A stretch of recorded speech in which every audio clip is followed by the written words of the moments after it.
Okay. All right. So for the purpose of the recording, we did forget to push record for the introduction to the minutes, but we'll have to live with that, I guess. So I'm not going backwards. So, all right, minutes are approved. Thank you, everyone, on that. Okay. And I'll turn it over to Scott. Region 8-9 Coordinated Human Services Transit Plan. All right. Thank you, Richard. Let's pull this up. Yeah, it's maybe still working, but.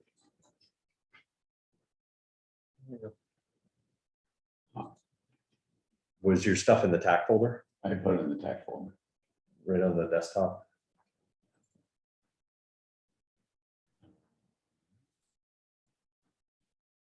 Just made a modification on the screen.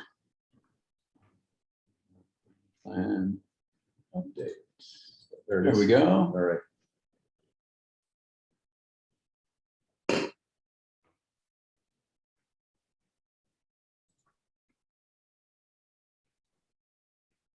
Excuse me, Scott. This Yes. is Danya. Hi. Yes, Danya. Would you be sending that presentation via email later after the meeting? Yes, I certainly can. Are you able to see this or no? No, unfortunately, I can't. That's I'm right, using a you're on the phone. landline. Okay. Yeah. Thank you. Sorry for that. Yep. No, I'll certainly send you. Okay. Thank you very much. Over the last year, we've been working with Southern New Hampshire Planning Commission to update the coordinated public transit human service transportation plan for the greater Manchester, Derry, Salem region. Now, this is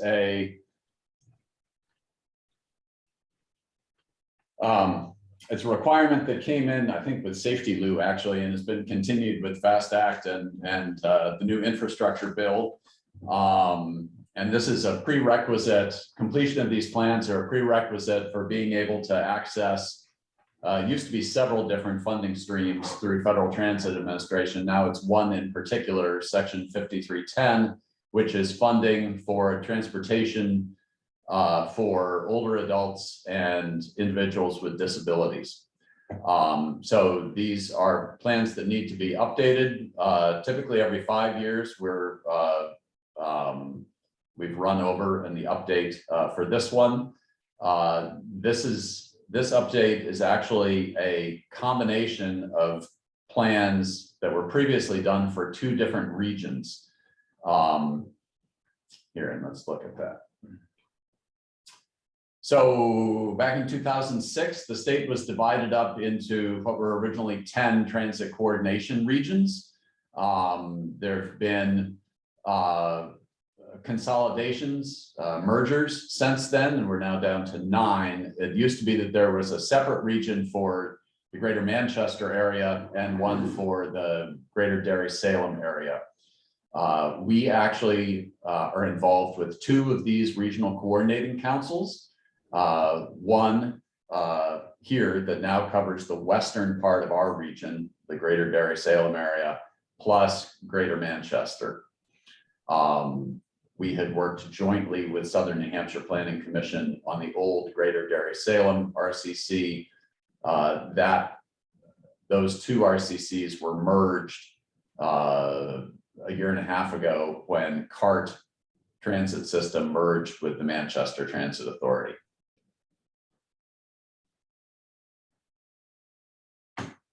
So here's the membership of that regional coordinating council, the 2 regional planning commissions, Manchester Transit Authority that now includes CART, Easter Seals, Rockingham Nutrition Meals on Wheels program, their counterpart for Hillsborough County, Catholic Charities, which runs a volunteer driver program in the Manchester area known as the Caregivers. Several towns participate, and then a citizen or a consumer member. So, excuse me, Scott, are you sharing a screen? I'm not seeing anything. Am I the only one? I was just going to ask the same question. Yeah, we still need to share. I've been following along on the all righty, yeah. materials, but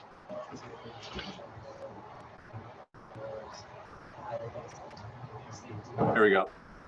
All right, are you seeing this now? There Yeah, we there go. it is. Yeah, I got it. Okay, let me maximize that. And we'll pull this out of the way a bit. The small and the large are both there. Which is fine. Minimize them.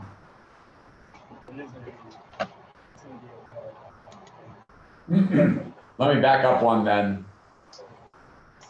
So you're seeing the region that's involved here.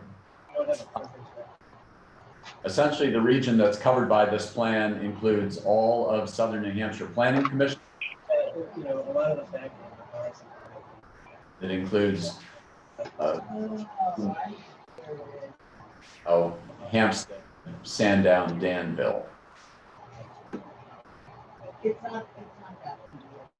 Plans that we're involved with, one for this regional coordinating council region and one for the region that you see in the state map that's in purple there, that includes all of Stratford Regional Planning Commission's towns. Region. Planning region. Raymond is also one of the RPC communities that's covered by this plan. Regional coordinating, about them periodically. We do have some new members, but those were established in 2006 or 2007 as a means of supporting better coordination between public various nonprofit organizations that offer human service transportation. Excuse me, Scott, can you folks mute your audio? There we go. Quite a bit of background noise. Sounds like somebody was enjoying a bag of chips. Yeah, cheap bum, they didn't donate anything.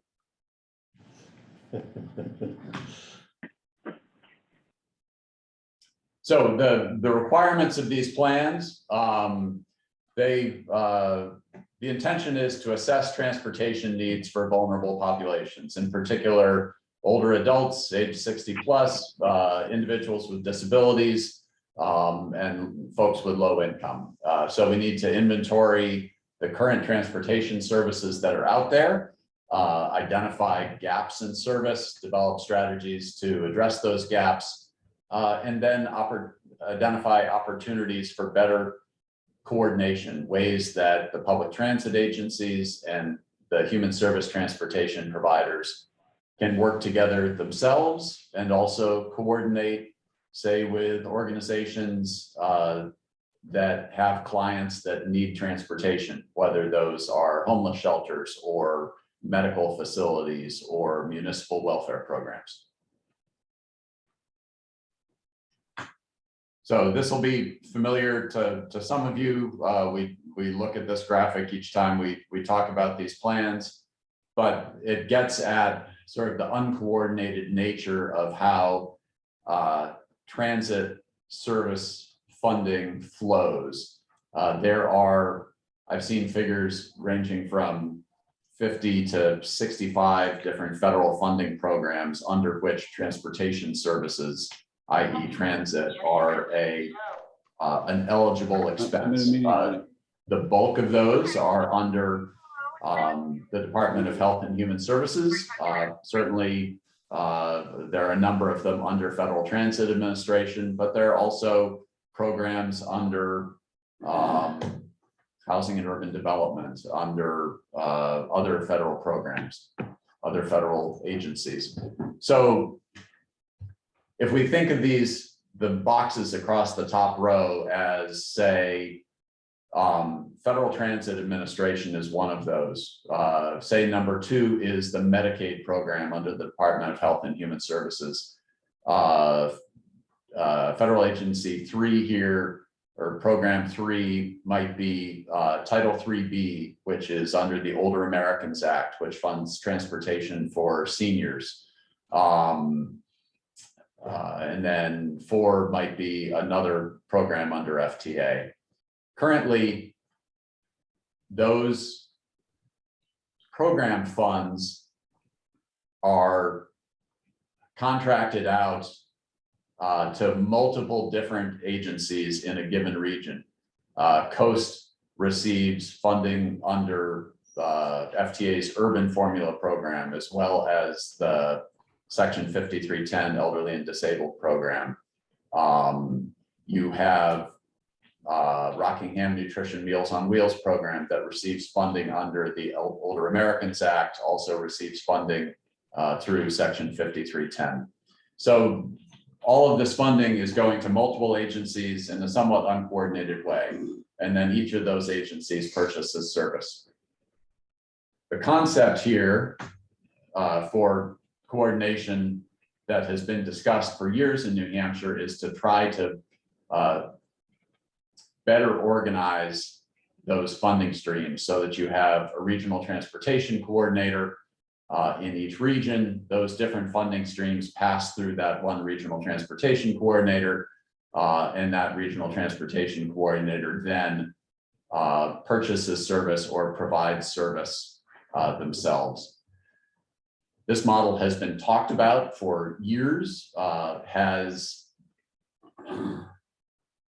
there's been limited progress towards this, but the region that has come closest in this regard is Coast in the Seacoast, that region 10, where there's now a regional call center that schedules trips for multiple different provider agencies. If we look at the range of actions that are considered coordination by FTA, they go from the very simple that you see down at the bottom of this list, agencies just providing information, doing referrals. If somebody calls Coast and lives in Hampton and is looking for a ride, and Coast doesn't typically send a vehicle down there, they might refer to the TASK volunteer driver program. Sharing policies and practices is a step up this ladder of strategies, sharing staff resources, sharing vehicles and software, purchasing services from one another, and then consolidating functions, operations, such as with a coordinated call center towards the top. The approach that we've mainly seen in the Derry, Salem, Manchester region is one of consolidation, and I'll talk about that more in a bit.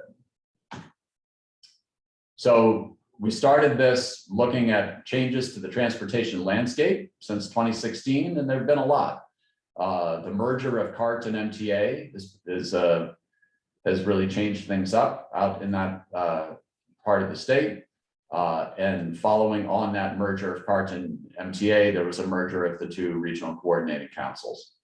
In the last year and a half, there has been movement towards a coordinated system of regional mobility managers and a statewide mobility manager. That is being done with a combination of FTA funding through the Department of Transportation and a pilot project where the Department of Health and Human Services got some health disparity pilot grant funding through the Centers for Disease Control that's funding mobility management out in the rural RCCs. And then consolidation of service providers. So when I'm talking about that, an example is that Rockingham Nutrition Meals on Wheels used to provide service to congregate meal sites in Derry and Londonderry. They ended up contracting with Easter Seals and ultimately with CART to provide that service instead of providing it themselves. CART has since merged with MTA. So we're seeing a kind of a trend towards centralization of service providers.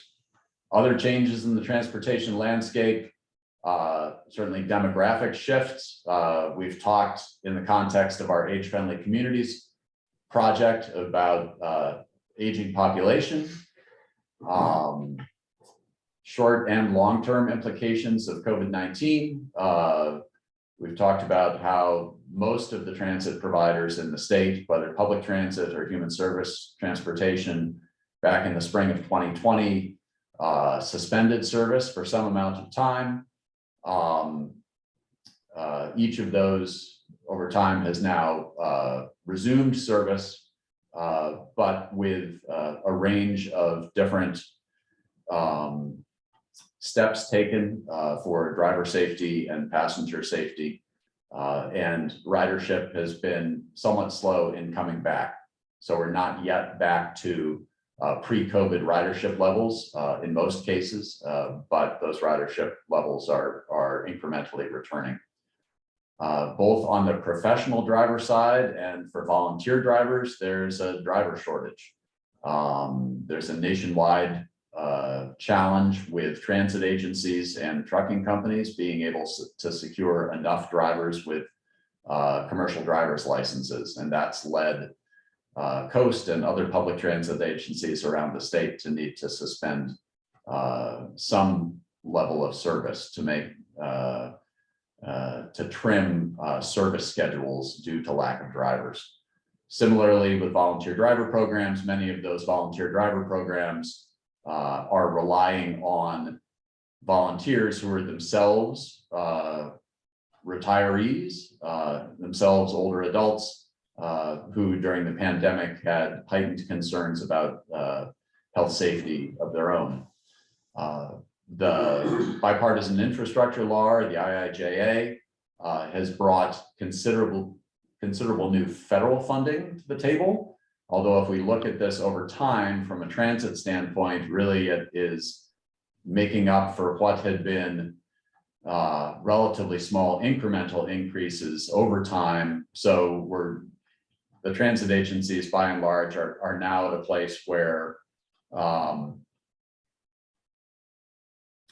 they're better able to fund existing services, but not necessarily having the level of funding that they would need for service expansions that we anticipate are going to be needed to address a growing senior population. Rising operating costs in the case of fuel and insurance, and associated with that driver shortage, the need to increase the wage scale for drivers in order to attract and retain drivers. And also technological shifts.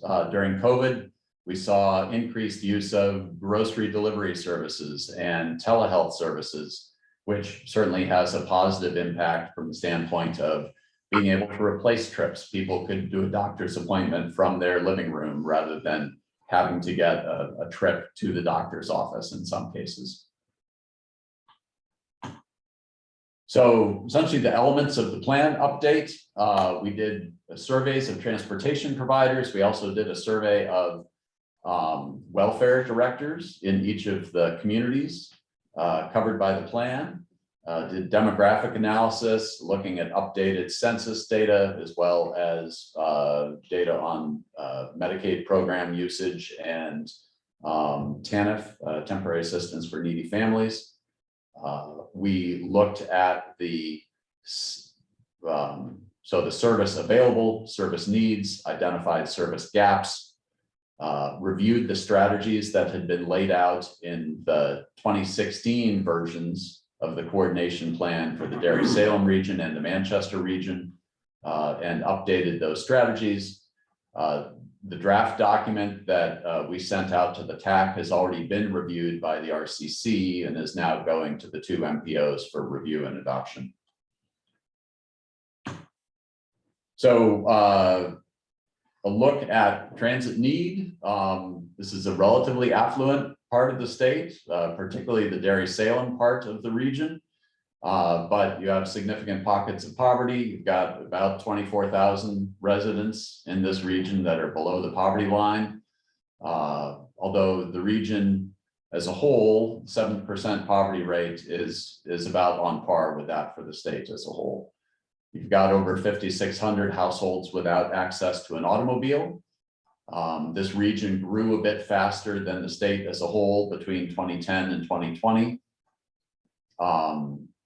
And as we've discussed, we have a rapidly growing senior population and in fact, a shrinking youth population. You've seen this, you've heard us refer to this stat before. The population over age 65 in Rockingham County is projected to grow 91% between 2015 and 2035 versus just over 8% for the total population. You've heard me talk about this figure from AARP that 1 in 5 Americans over the age of 65 doesn't drive. We're RPC and Southern New Hampshire Planning Commission are currently working with the State Commission on Aging to try to get funding to do a more detailed assessment of senior transportation need in New Hampshire and see if that 1 in 5 figure is actually accurate for New Hampshire. My suspicion is that it's a bit high for New Hampshire, but we want New Hampshire specific data to better peg that percentage of non-drivers so that we can better estimate, what the need is going to be for capacity to provide rides for seniors over the next 20 years. Looking at a profile of current service, we sent surveys to 24 different organizations, a mix of public agencies, private nonprofits, as well as taxi and livery companies. We got 12 completed surveys. Across those organizations, about 677,000 trips per year. This was, we were asking for trip volume pre-COVID. So these are pre-COVID numbers. Of those 677,000, the majority of those were on MTA's fixed route service. A large percentage were carried by Easter Seals as well. And a lot of the Easter Seals trips are special education transportation for school districts.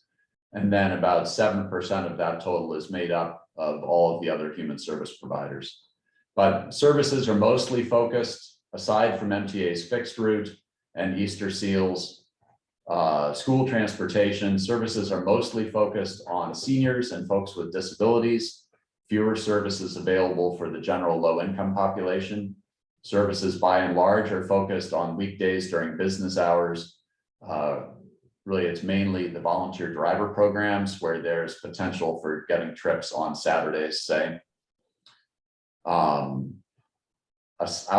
of the city of Manchester, services are mostly demand response or deviated fixed route services. For example, there's a shopper shuttle that CART provides in Salem that goes around to different housing authority and multifamily housing developments in Salem and will take residents to multiple shopping destinations. I mentioned earlier that service and demand dropped precipitously during COVID and are rebounding. I think for the demand response services, they're back up to levels 65–70% of where they were pre-COVID, whereas the fixed route services are lower than that.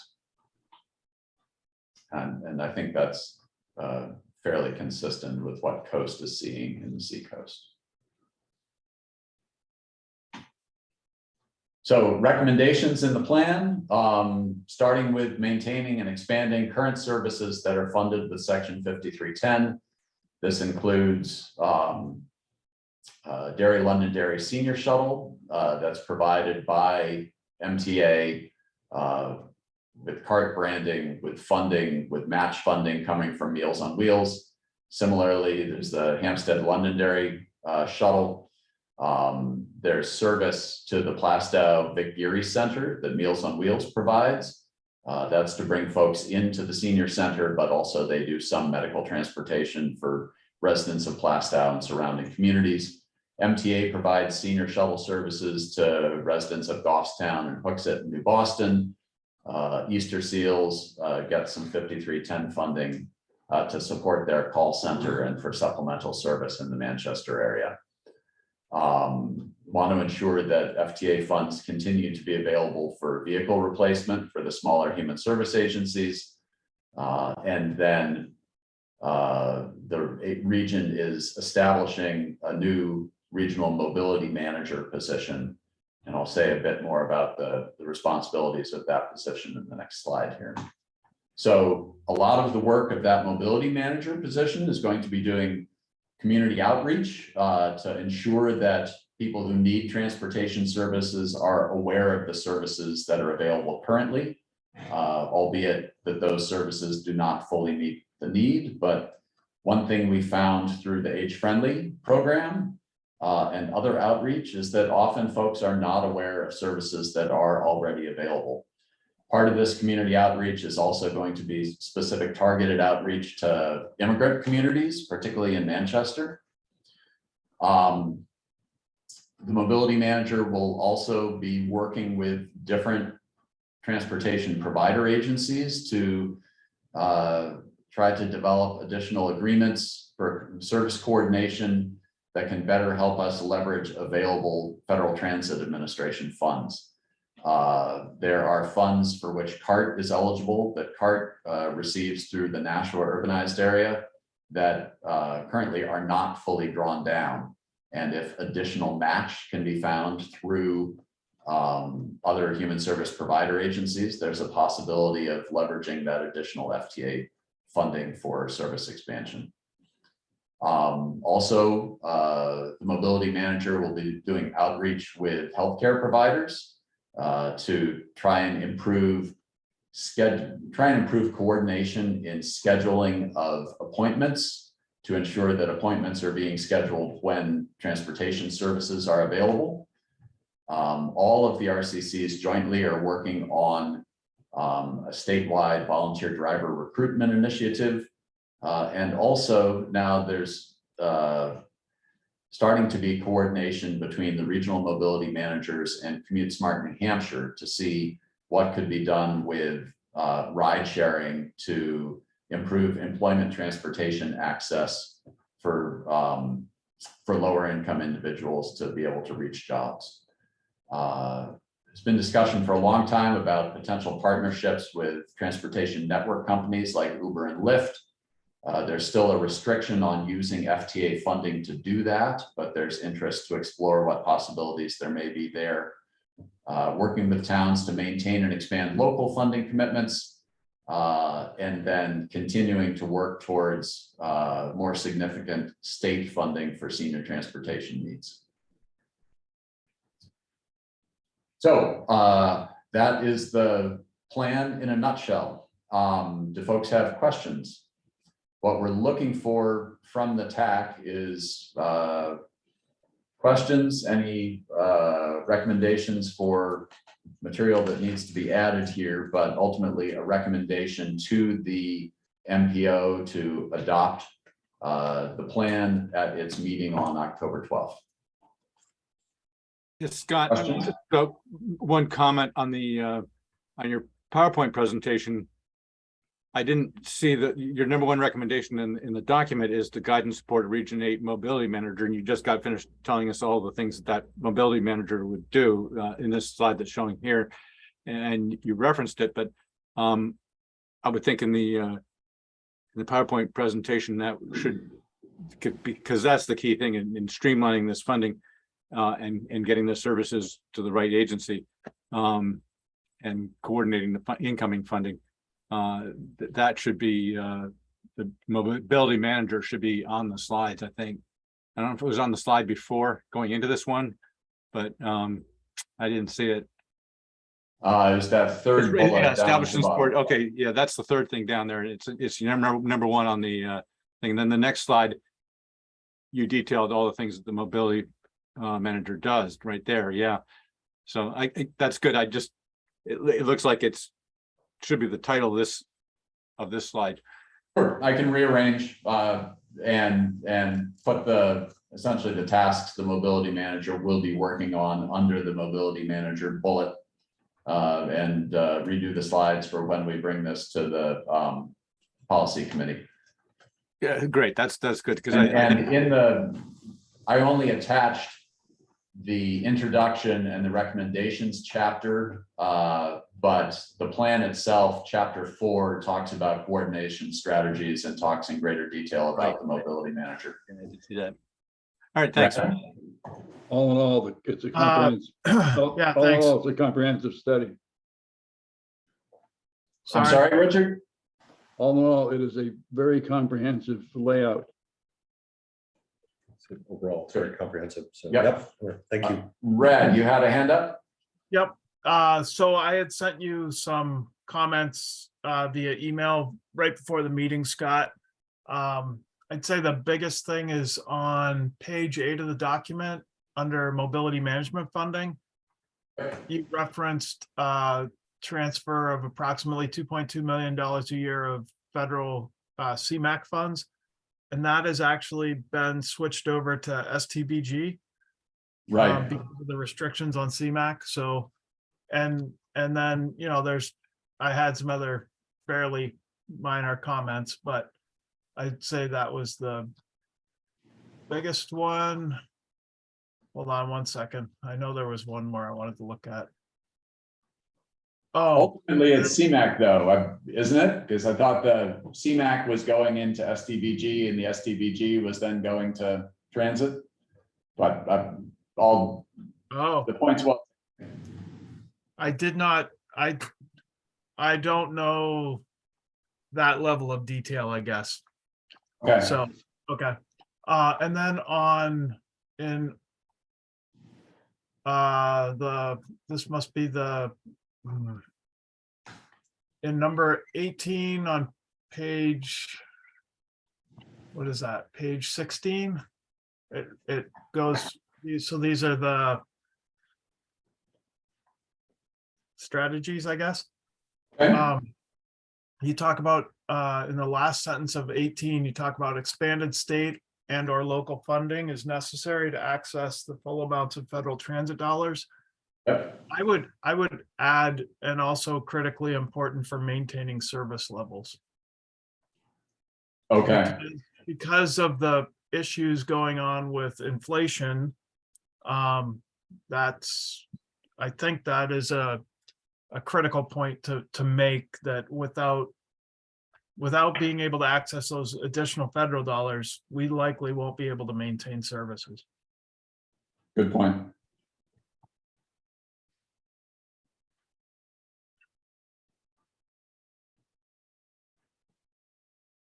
All right, both good points. Did you have any others, Red? No, I'm good. Thanks. All right, thanks. Jen, I see you have a hand up.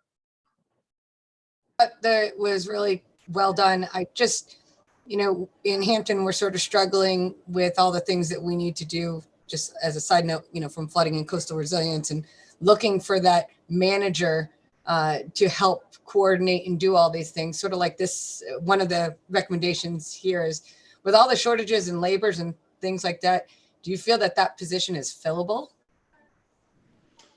Well, so for Region 10, that covers Hampton, that covers all of Stratford, RPC, and eastern part of our region, Coast has actually had a mobility manager, a full-time mobility manager for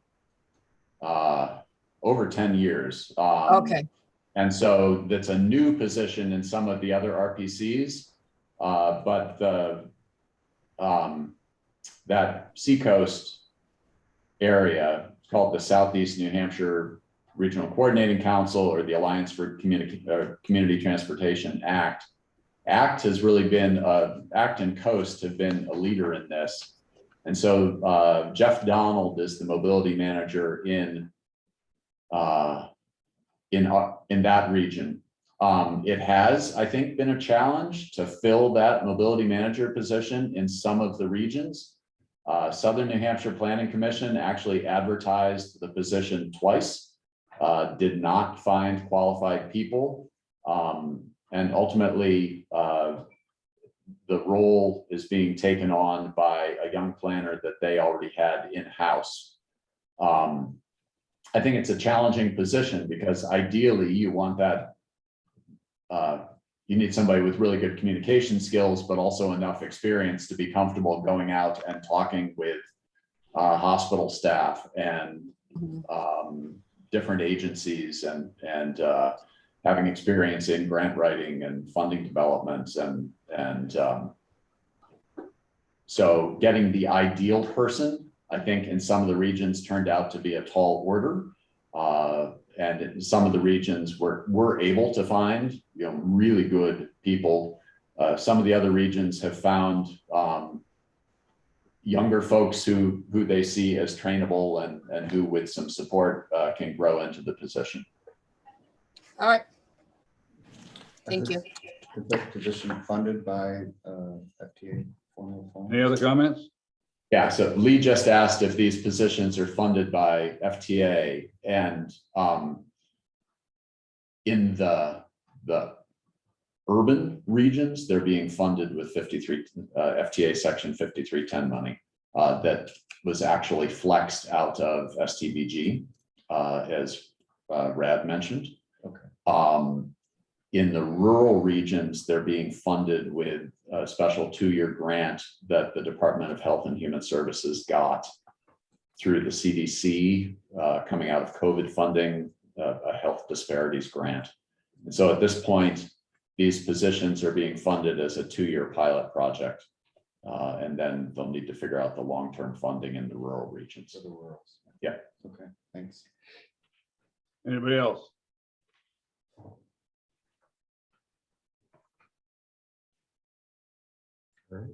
Do we have a motion?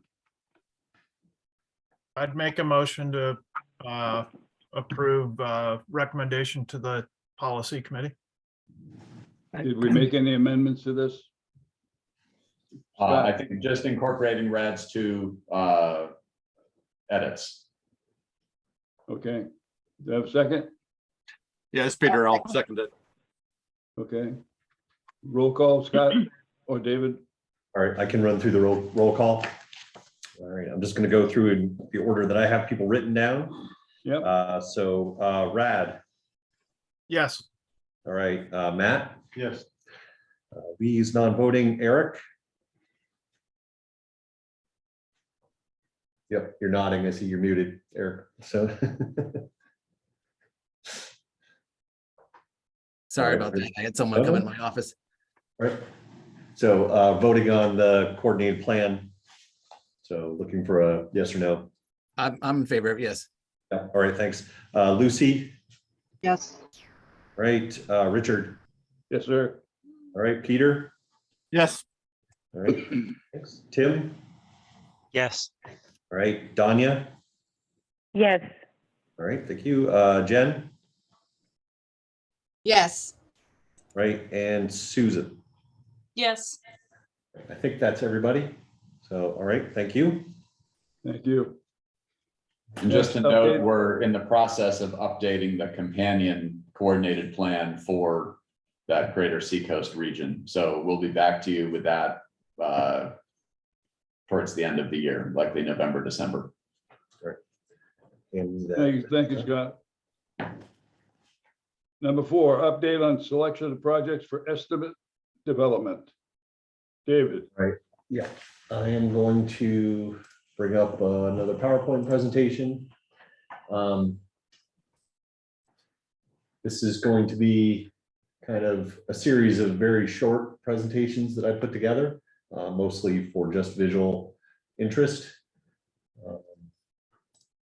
So that's the wrong thing.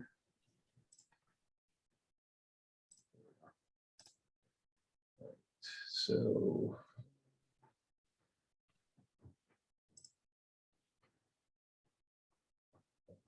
let's see. So quiet. Yeah. Is that's weird. Files. All that I can't.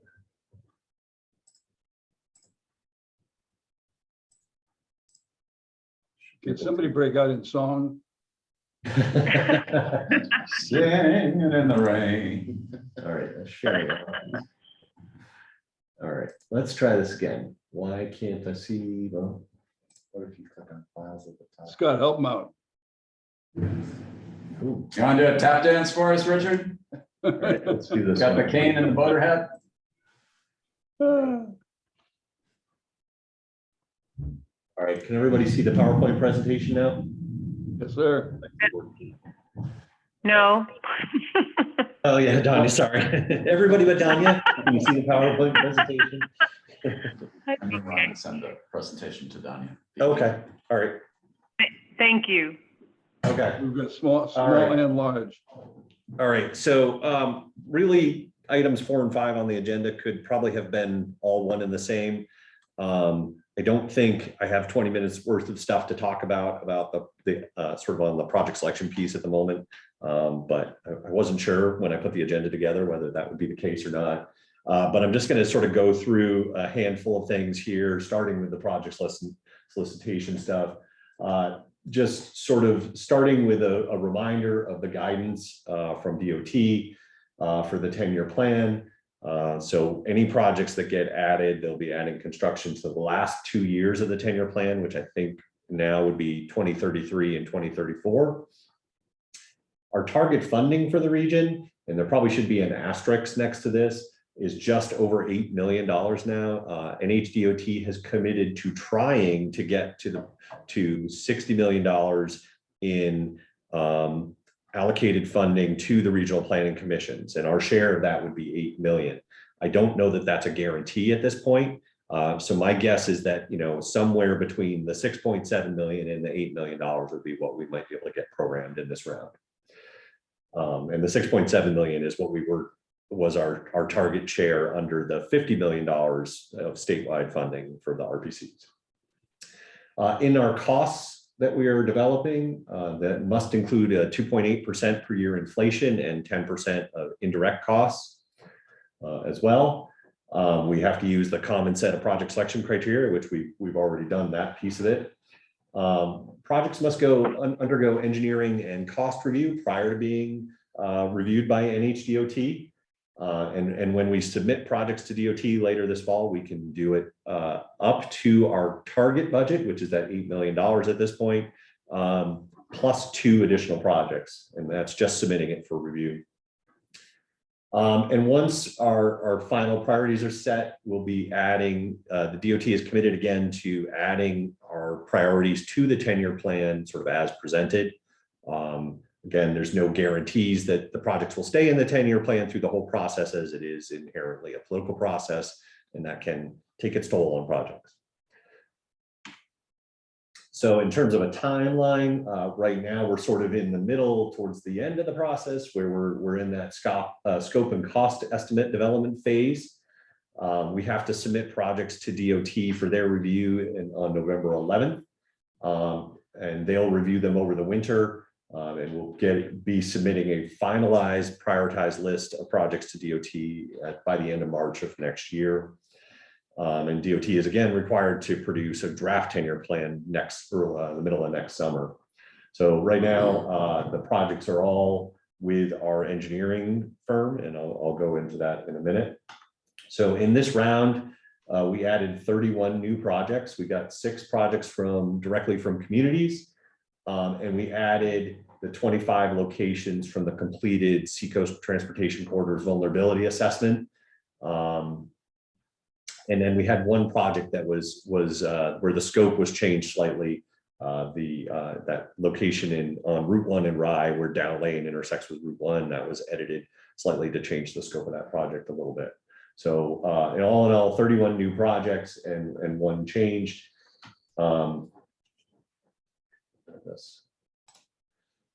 So overall, we have almost 170 projects in our long-range plan. Of those, 50 are already somewhere in the development process. They're either in the 10-year plan or they're in the TIP and sort of actively being implemented. There's another 20 in our long-range plan that probably aren't feasible at this point for one reason or another. Either we don't have a cost estimate, or the scope is particularly nebulous, or there just doesn't seem to be any real community support or interest in the project itself. We've been trying to go through each time we update the plan and kind of filter some of those projects that aren't going anywhere out, because if it's been sitting in the long-range plan for 20 years and nobody's really shown any interest in it, why are we continuing to carry it forward? And then as an aside note, we've had at least 33 projects that I could count, constructed or implemented in other ways in the last few years. So So we are making some good progress now on addressing many of the projects in our region and the needs. Not as much as we'd like, of course, but we are making some progress there. All in all, that means we've got about 99 projects that are potentially eligible and ready for the 10-year plan. So as you know, we take those projects and we break them into 3 groups. So we had ended up with 40 sort of local scale projects, 34 regional scale projects, and 25 interregional scale projects that we organized and scored. We created the sort of a short list with the top 5 projects from each of those categories. And that's what we brought to the TAC at the July meeting. And out of that 15, we developed a candidate list of 8 projects that we were going to try to have go to the consulting engineers for scope and cost estimate development. And at the time, we weren't sure if we could get 8 projects scoped and estimated for the amount of funding that we had available. But I'm happy to report that we were able to do that within our budget. So we are pretty excited that all 8 projects are going to move forward. And so basically what I'll be asking the TAC next month is to take the outputs from the engineering firm, and we'll basically have to fiscally constrain that list. So we'll have to probably cut it down to 2 or 3 or 4 projects, somewhere in that range would be my guess. I don't really know what the costs on any of those projects are yet, but I'm sure they're going to be more expensive than we'd like. So these are the 8 projects, and I'll go into a little bit more detail on each of these. These are just listed in the order of the sort of overall rank that they were in terms of scoring. So we had the US 1 bypass. Thanks. We had the US 1 bypass at the Portsmouth Traffic Circle was the sort of top ranked project in the region, and reconstructing that in a more safe and efficient configuration of some sort. High Street in Hampton, this was a project to address resiliency issues on High Street near where it connects with Route 1A. Stratum 108, Route 33, that's the Stratum Circle, basically a reconfiguration of that circle for safety and slowing traffic down. Hampton Falls on Route 1, this is the section of Route 1 through the Hampton Seabrook Estuary, which is susceptible to flooding and sea level rise issues, so it's addressing resiliency issues there.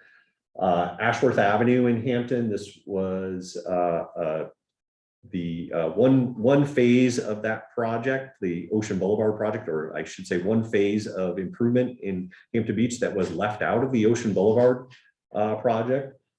So that one is really doing mostly bike and pedestrian improvements, sort of traffic calming and bike and pedestrian improvement type changes on that corridor. Maplewood Avenue in Portsmouth, this is replacement or rehabilitation of a culvert under the between North Mill Pond and under Maplewood Avenue, which is again an area that's subject to flooding and an undersized and deteriorating culvert there. Raymond, Route 102 and Blueberry Hill Road intersection. This is purely a safety project. There's been on the order of, according to the town, on the order of a half a dozen fatalities at that location over the last 10 or so years. And it's there's sort of a blind hill coming into an intersection. And so people get I guess T-boned there quite frequently because people coming over the hill can't see the cars in the intersection. And then finally, the 8th project was, and I put Route 33 there, it should be 108. This is the bike pedestrian improvements in Stratum through the Stratum Gateway area. So those are the projects that we put forward to the engineers. This, the information on this slide is essentially the information I just shared with you for the most part, I think. And I was trying to sort of just catalog these a little bit in my head. So just to give you some additional details. So Maplewood Avenue, that is a red list bridge in Portsmouth. It may be faster to get that implemented through the municipal bridge program. Not sure at this point. An advantage to including this in our list is that the city has a recent cost estimate already from HTA, the Hoyle Tanner Associates. There are consulting engineers on this, and they did an estimate for that bridge a year or two ago. So all they have to do really to bring this up for us is to just inflate the costs by a year or two to give us current costs. So that's an easy update for them. Raymond, again, several serious crashes have occurred there. This is a potentially a site that's eligible for highway safety improvement program, given the fatalities that are there and the potential for a relatively low cost improvement that could at least improve sight lines and maybe reduce the number of crashes. And that may be a faster way to implement it than through the 10-year plan. And we'll talk about HSIP in just a little bit. Route 33, I don't know why I put 33 on here. This is 108 in Stratham. This is the Stratham Gateway area. It's extremely wide roadway with a high volume and has very limited bike pedestrian accommodations, including maybe one crosswalk through that area. This may be a CMAQ eligible project, and we'll be talking about CMAQ in a little bit as well. So we have some options for some of these projects. High Street in Hampton, this is, again, the proposal is to basically raise the roadway by 3 feet to address flooding and resiliency issues through that corridor. This is a sort of partial solution to that area. It'll fix the roadway. It does not help the flooding that's occurring at the houses that sort of surround the roadway and surround that area. Stratham Circle, outdated design that sort of facilitates people entering the circle at high speed, and the turning movements that you have to make are challenging to look back over your shoulder to be able to see cars that maybe are approaching, not yielding from your right side. So reconfiguring that interchange would be a big safety improvement there.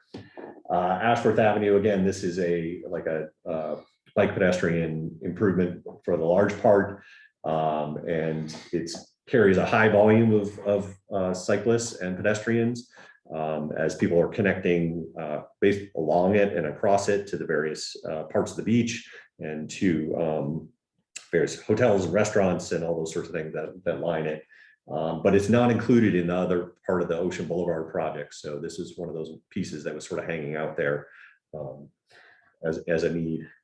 Portsmouth Circle, there was a study done in the early 2000s to look at what it would take to kind of update the traffic circle and the Route 1 bypass as a whole. In the end, funding limited all those improvements to basically addressing the red list bridges over the bypass so that they basically rebuilt all the abutments and the bridges to allow more space so that if they needed to widen the bypass in the future, they can do that. But the main problem that was kind of left out there was really the functionality of the traffic circle, which is challenging, probably a top issue from a safety perspective and a congestion perspective in the area. I know District 6, it's one of their top concerns in the region as well, the DOT maintenance district. So that's probably a very expensive project. And 20 years ago when we were talking about it, the city and the state were very far apart on what they wanted to see happen there. We've put forward just basically replacing the circle with a more modern roundabout. It would be a 2-lane roundabout with some slip lanes for some of the movements, that kind of thing. Be a lot more compact than what it is now. It would slow cars down a bit to improve the safety. But we haven't, we'll have to see what the functionality of that is and what the cost is. And then finally, Route 1 through Hampton Seabrook Estuary. We're proposing through this area basically a mix of bridging and raising the roadway. The concern is here that, while we wouldn't necessarily see major impacts from sea level rise for another 25 or 30 years, potentially, the possibility of having to reroute 20 to 25,000 cars a day is a big challenge. And we'd like to just get ahead of that. This will likely be a rather expensive project as well, probably bigger than what our budget can handle. My hope is with these and all the resiliency projects that we have on here is we're just getting a better handle really on what some of those costs are going to be. I don't necessarily expect that they will be the projects that are chosen this round, We do have a little bit of time on those before we start to see the direct impacts, but at the same time, if we can get a better handle on what they're going to cost, that'll help us, that'll help DOT, that'll help the communities that they're in. So HTA is working on those scope and cost estimates now. I've been feeding them as much information as I can about projects. I see that during the meeting, Mark Connors sent me a little bit more info on the Stratum Gateway project, so I'll be forwarding that to them today as well. And they'll have these done in time for our October TAC meeting. And so we'll need to make recommendations at that point, which of those projects are our priorities for sending to DOT for review. And again, we can send projects up to that $8 million cost limit plus 2 projects. So we'll be doing that. We'll need to finalize our list at the November policy meeting, which will happen just basically 2 weeks after the TAC meeting.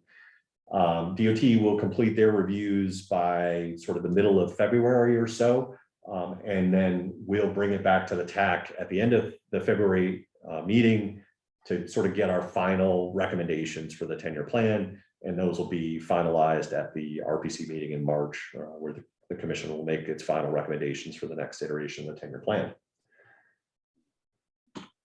Any questions or comments on that? A lot of money. It is a lot of money. There's probably, I would guess, of those projects, there's probably $30 million worth of projects there. that's a completely uneducated guess at this point. But Probably pretty so close.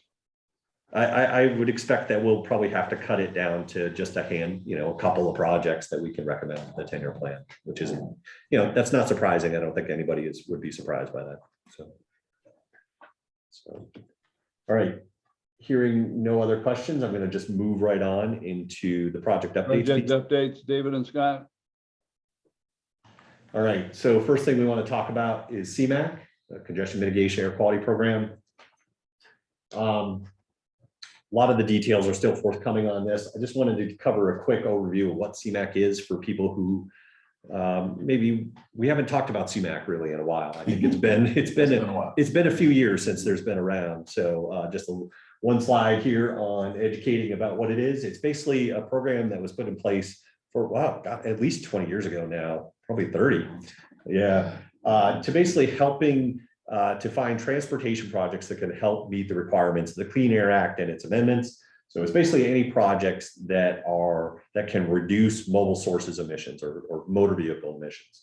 So there's a whole list of different things here. A lot of the things that we've done in the region with it are things like traffic signal coordination, bike pedestrian type projects, idle reduction projects, I think have been proposed in the past without actually getting, well, I think we did a truck stop electrification project that was funded and then dissolved into nothing because people pulled out. But things like that, transportation management associations, the TMA that is running out of the coast, or not coast, out of PDA for a long time. That was funded. Coast, yeah, and then Coast, and that was initially funded by CMAQ. Maybe it was through the whole length, I'm not sure. Various transit fleet replacements and other improvements, things like that. So there's a lot of options that you can do with this funding. I think actually in the last round we had P's got some electrification, so they were doing some vehicle charging facilities on P's at the last round. So things like that are all eligible. And more things than what we've done in the state in general. What do we know so far about this next round? The funding will cover a 4-year period, as DOT is going to start alternating with each 10-year plan round. They'll do CMAQ one round and TAP the next. So, and since those are 2-year cycles, it'll be 4 years between cycles of these programs. So we're expecting a pool of $25 to $30 million to be available for this next round of CMAQ. We're not exactly sure when things are going to kick off, but I would expect it would be later this fall. The guidance, we're anticipating things to be sort of similar to last round. Last round projects were sized between $200,000 and $1.2 million. We may see some adjustments to those boundaries, but I would I would use those as some general guidance as you're thinking about potential projects. A 20% non-federal match will be required. And likely there'll need to be a letter of interest that's submitted prior to a full application. We are aware at this point that RPCs will be assisting with the development of the air quality analyses on these. So if you think your community might be submitting something, reaching out to Scott and or I about this early would be helpful, in that we can figure out how to best help with that and not run up against the kind of crush of time that we ran into last round, which was sort of everything done at the last minute, which we do not prefer to do because it makes it challenging. So that's really all we know at this point. But I'm happy to take, if anybody has any questions about it, I can see what we can find out. And Lucy is here from DOT. She may have additional information. I don't want to put that on her, but she might. Just on the Dave, I don't have lettering- anything new to report at this time. All right, thanks, We Lucy. will be soon. Just as Dave was saying, the earlier you can get going on this, the better. Oftentimes, once the round is announced, there may just be like a 5-week turnaround time until a letter of intent is due. So in the interest of being able to meet that 5-week turnaround time for the letter of intent, good to start thinking about projects now. We're certainly available to help with project scoping or giving you some indication whether, based on past rounds, a project is likely to be competitive. And we'll send something out to the communities. I mean, we don't, like I said, this is really all the information we have at this point, but maybe we'll just send out an email to the town administrators or select boards, that kind of thing, just basically giving a heads up that this is coming, so that people have some additional time. And as soon as the official announcement is out, we'll forward that to the MPO committees and town administrators and planning and select boards. So, okay. All right. Any other questions on CMAQ stuff? This is a nice opportunity, though, to get a project funded on a shorter timeline than going through the 10-year plan. Right. Agreed. So. All right. I'm going to move on then. Safe Streets and Roads for All, the SS4A program. So this is a new program. Excuse me. Yeah, go ahead, Danya. Oh, I'm sorry. I didn't want to interrupt. There was a slight blip. I do have a question. If there's a project that has been already identified as in the long range plan, in light of the CMAQ funding round that's upcoming, is there any way to transition an existing project by amending it or whatever to this, to become eligible for this funding round? Or does it have to be an absolutely new, not ever seen before project? No, you can, yeah, you can. So any project that we have in our long range plan that is eligible for CMAQ could be submitted for CMAQ. And that's a probably that's something we're going to have to address, because potentially some of these projects that we've put forward as our priorities for the 10-year plan are eligible for CMAQ, and that could be a sort of faster, more efficient way to get them implemented.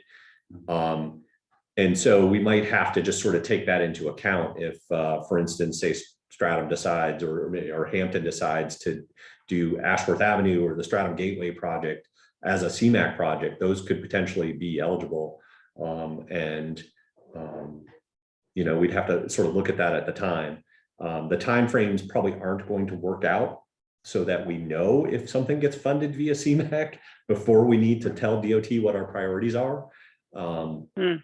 But we'll sort of cross that when we get there, and we'll sort something out and try to make sure that we get as many of our priorities into the 10-year plan as possible. But if we have that opportunity to get something funded through CMAQ, I think we should sort of push forward for that and use that as an opportunity and not just pass it by because it might get in the 10-year plan. Yeah, I think the bike ped projects, there were a couple of them, I think, on your list, could also be TAP Yeah. eligible. Oh, I'm sorry, I can't hear whoever's speaking. Can you speak up? I'm sorry. Yes, this is Lee, Federal Highways. I was just saying that. Hi, Lee. Hi.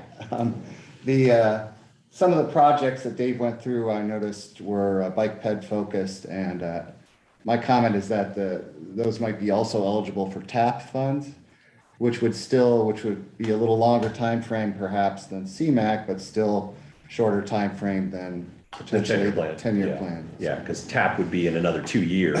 Right. But you would get the funding maybe within 4 years, which is still much shorter than the 10 years of the 10-year plan. So yeah, so I think there's a lot of opportunities here. And there's no reason why a project and we've seen this happen in the past, if a project gets into the 10-year plan and somebody then tries to put it forward for TAP, that has been done in the past.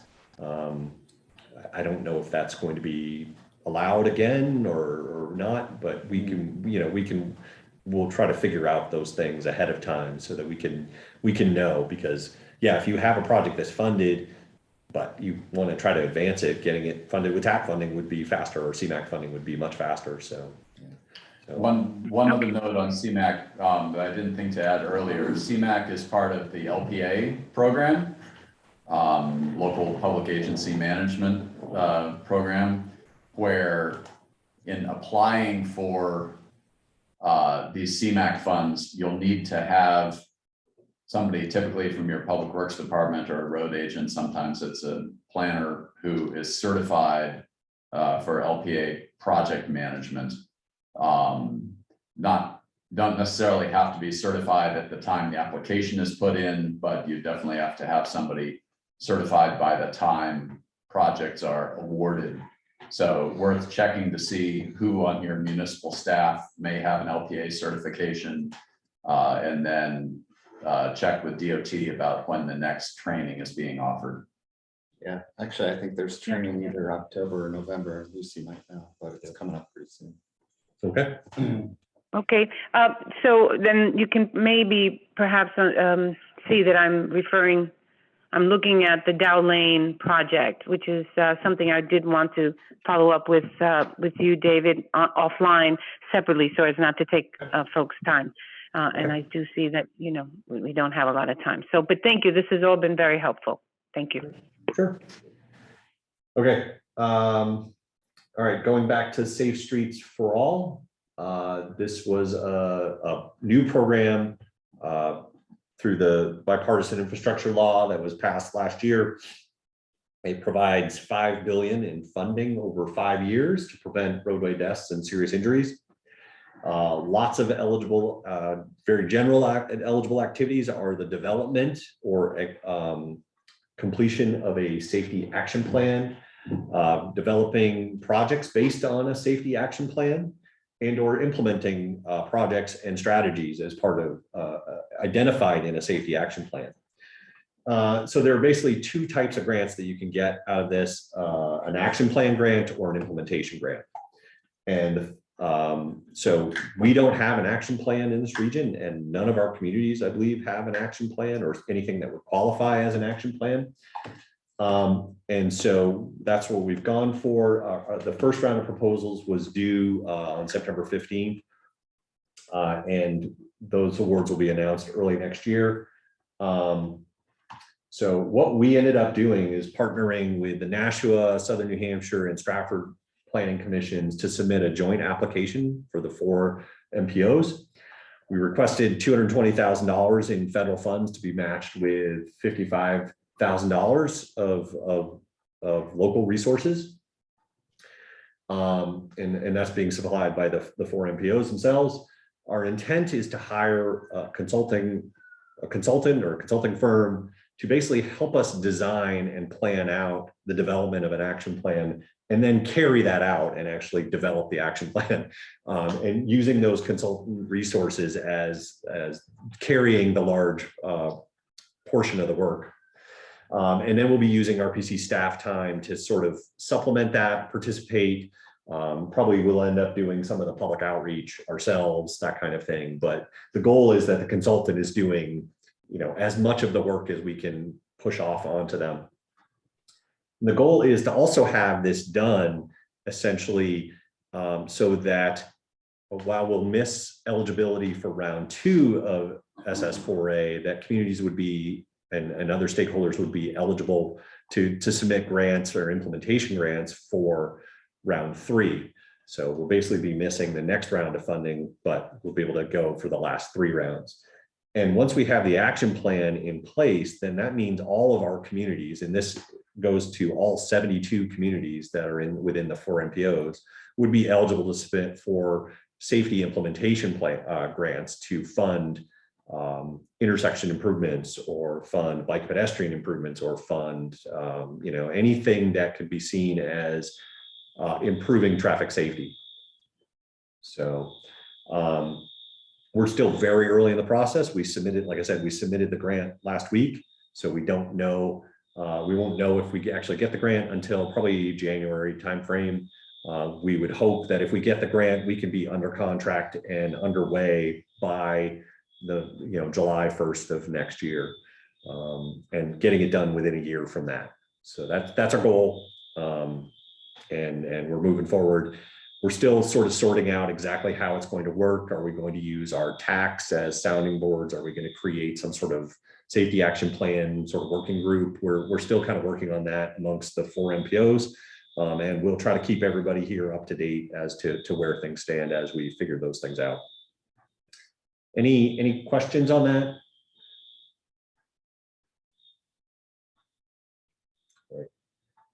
I think we have a fire alarm going off in the building next door, and I don't know if you can hear that on the mic, but it's rather loud. I'm glad it's not happening in here because the fire alarms are deafening in this building. So Do you smell smoke? I do not smell smoke. That's a good sign. That's a good sign. All right. And I think the last thing that I wanted to talk about a little bit in terms of specific project updates was the Highway Safety Improvement Program, and specifically the Road Safety Audit Program within that.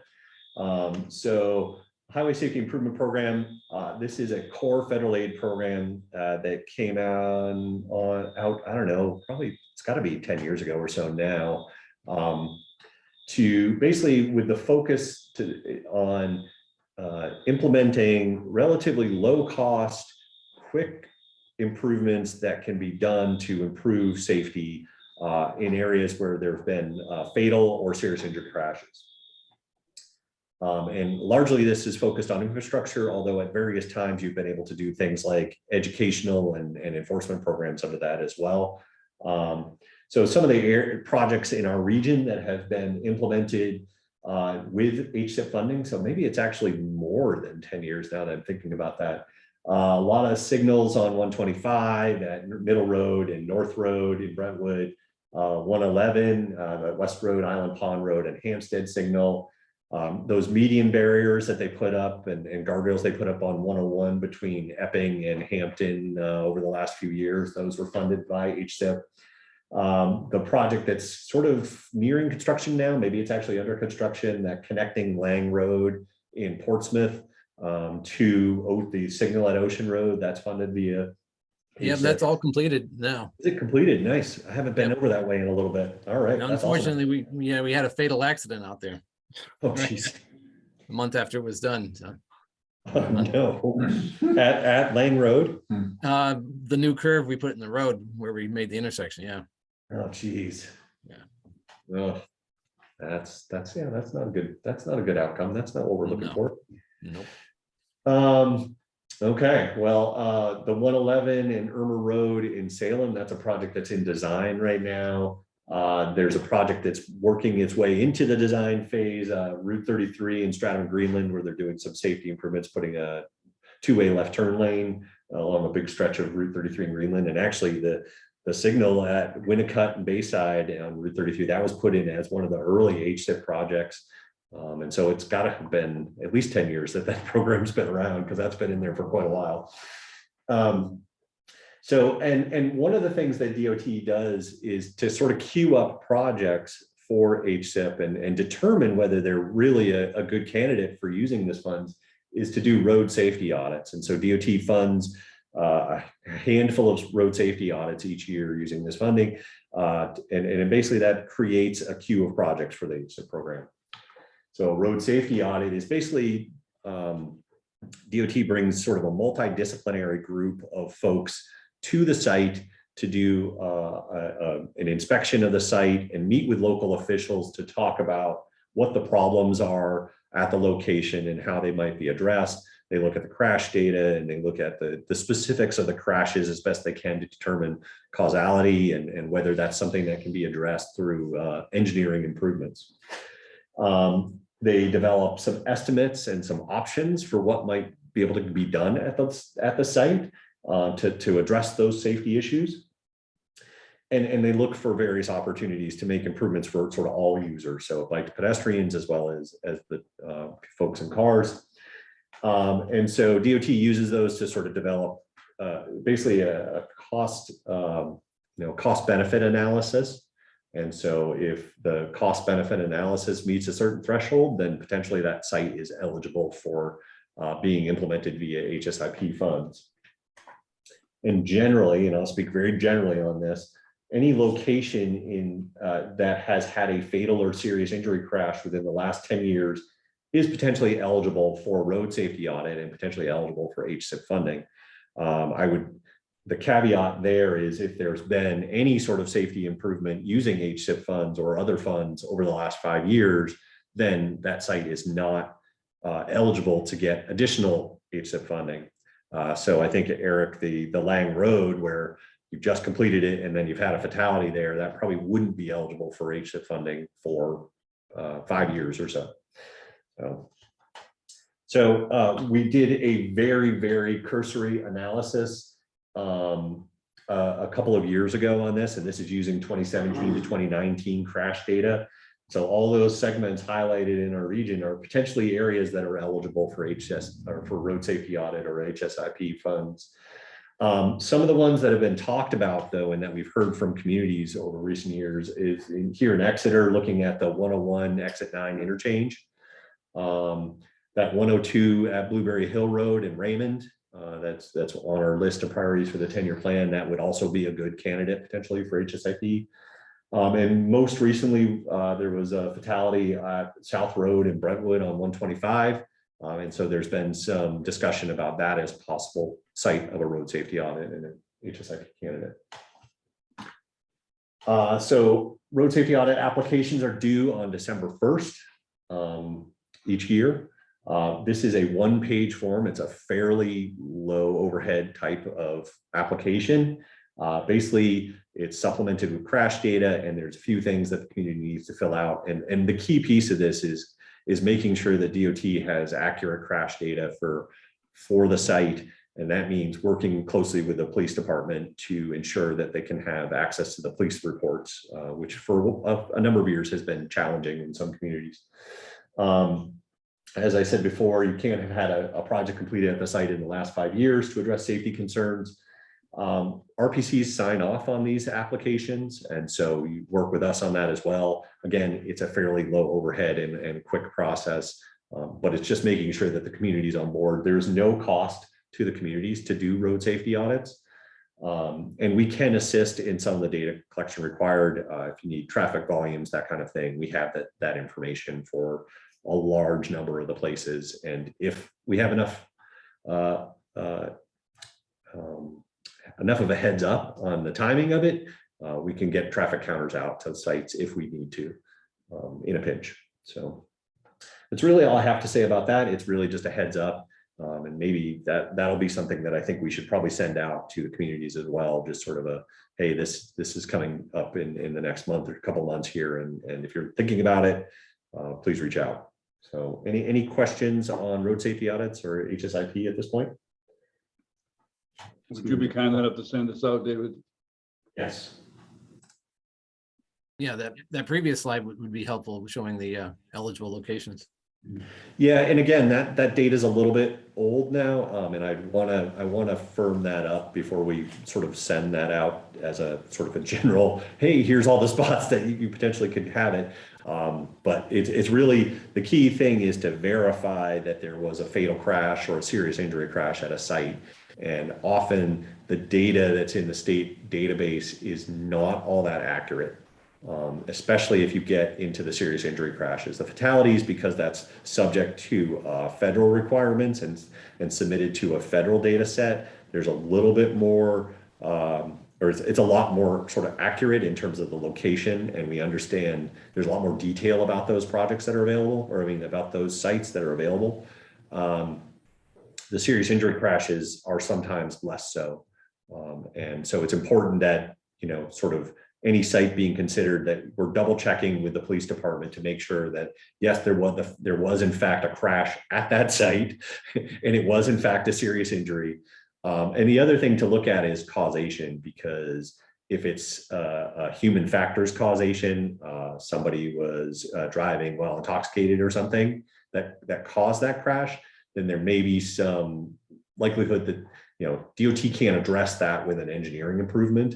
But, you know, it's just something to be aware of, that sometimes those human factors causes aren't things that we can address through engineering and infrastructure improvements, at least in the short term. And that's something the Safe Streets for All is trying to work on, though, is develop that safe systems approach where your systems are designed in a way that they're forgiving for those human errors, or more forgiving for those human errors in terms of they don't result in fatalities. So I see that Lucy did put into the chat that the LPA training is on November 15th and 16th. And DOT is finalizing the registration forms right at this time. So be aware of that if you're thinking about going for CMAQ or other types of LPA projects. So thank you, Lucy. Okay, that was all I had. Did anybody have anything else they want to talk about? We are finished up relatively early. We do have a project updates memo that we'll send out. That's that sort of standard memo that we put together. We'll send that out with the other materials. David, will you be sending this out with the corrections? With the corrections to the coordinated plan? Yes. We'll probably Certainly send to the policy committee, and then the updated version will be on the website. So the same link that we gave in the memo to the website, if you follow that same link, you'll find the final version. If you like, I can send a email out to the TAC letting everybody know when the updated version is up. Okay. Right, but I'll send out. That'll help, Scott. Yeah, and I'll send out the project updates memo and the presentations from today right after the meeting. So. Anybody else have any questions? I've got a couple of things to add. For the Age-Friendly Communities project, we are soliciting for 3 to 4 new communities to participate in age-friendly community assessments in year 2 of the Tufts grant. In year 1, we worked with Exeter, Fremont, Hampton, Hampstead, Portsmouth, and Stratham, and those assessment reports are wrapping up. We just had our second forum in Hampton last night, and so we essentially have all of our data collection in Hampton, and Hampton was the last to complete that we were able to complete that data collection. So we'll start the year 2 assessments late fall. Also on the New Hampshire Seacoast Greenway, East Coast Greenway project, I've let the TAC know in the past that we've had a technical assistance grant from the National Park Service Rivers, Trails, and Conservation Assistance Program. They've helped us put together a team of pro bono landscape architects, engineers, and we're holding 2 charrettes, or we're calling them community connections design workshops. One of those is at Portsmouth Public Library tomorrow. One of them is going to be at Northampton Town Hall on Friday, October 21st.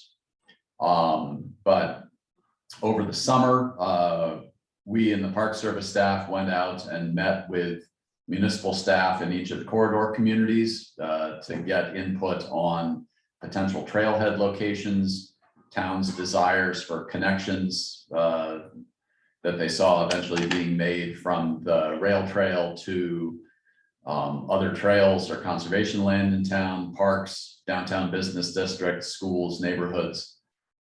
So with that input, input from the Greenway Advisory Committee and hopefully some amount of public input tomorrow at these forums, these design teams are going to be coming up with design concepts for trailheads and potential connector trails in the corridor communities. So the design team is going to be working in Portsmouth Public Library all day tomorrow, starting at 9, between 11:30 and 1 over lunch.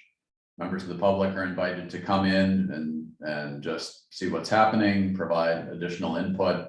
The design team will be working through the afternoon and then doing a presentation of those design concepts between 5 and 6:30. So the one tomorrow is going to be focused on the northern portion of the trail, Portsmouth, Rye, Greenland. The one in Northampton on October 21st will cover Northampton, Hampton, Hampton Falls, Seabrook. And an orientation ride this afternoon, hopefully.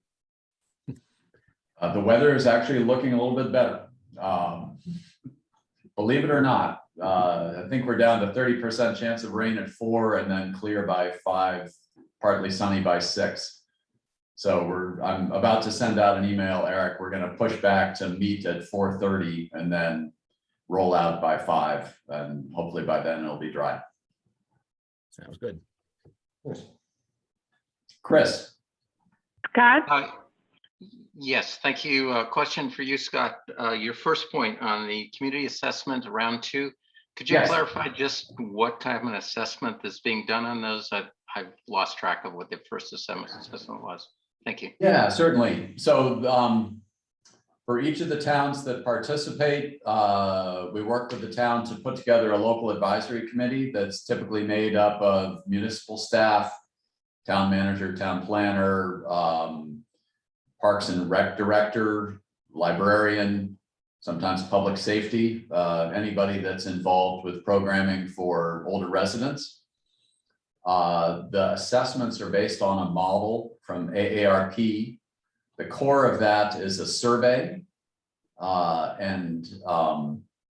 So we'll field the survey, get the survey results, and then hold one or more community forums to share those survey results and get additional resident input on needs and ideas for steps the town could take to address those needs. We take additional input from that local advisory committee, steering committee, and then come up with an assessment report that we give to the planning board and the select board. As with most RPC things, this is purely advisory, but we have this funding from the Tufts Health Plan Foundation to do this data collection for interested communities. And then the communities can use it as you like to update master plans, to identify potential new programs to be offered through Parks and Rec or through libraries, or potentially infrastructure improvements if there's a need for better bicycle and pedestrian facilities or better transit service in town. But we work with you to gather the information, and the information is available to the town to use as you see fit. So the need is focused primarily on elder mobility or any age group? It's the way we've been doing these has been focused on needs of older residents. Southern New Hampshire Planning Commission, when they did a similar project, they were looking simultaneously at needs of older residents as well as residents, say, in their 20s, thinking about the fact that many of the sorts of features that make a town attractive for older residents, say housing choices, opportunities for social interaction, social activities, recreational activities, transportation services, are many of the same things that would make a town attractive to young people as well. But we focused more on the older end of the age spectrum. Thank you. And happy to talk with you further if you want some more information. I can tell you how the assessments have gone in the other towns. Excellent. Thank you, Scott. Maybe Danya had a question? Very briefly, Scott, thank you for that. You've pretty much answered my question. Is there anything that you have provided in the past to other towns that I could receive? Rye is currently going through master plan, and I think this would be an ideal moment to assess whether or not this portion of our community is being addressed. Yes, I've got a program sort of 2-page summary sheet, and I'm putting together sort of a solicitation letter that we'll send out to all the member communities, but I'll get in touch with you and send you what I have now. And I think we'll be sending out the solicitation letter for year 2 in the coming week. That'd be great. I'll give you an update. There's been a change to our town administrator. Perhaps you may not be aware. I'll give you that information when we chat. Okay. I have that information too for you. Oh, okay. Is it you? Okay. Congratulations. All right. Congrats. All right. I think we maybe we're done. Anything that anybody else has? We have 20 minutes. If we want to really utilize everybody's 2 hours, 18 minutes actually. So we have some non-federally funded snacks in the room this time. So if you come in person next time, I'll have cookies and cider for you. Yeah, I'm sitting at home with no snacks. Appreciate that description. All right. Well, I think we can call it a day. Do I hear an adjourn? Don't do that. We don't want to vote on it. Just adjourn. We're going to adjourn. Everybody, we're going to adjourn. All right. Thank you for coming, everyone. Thank you very Appreciate much. your time as always. I'll Thank think you of all. tomorrow.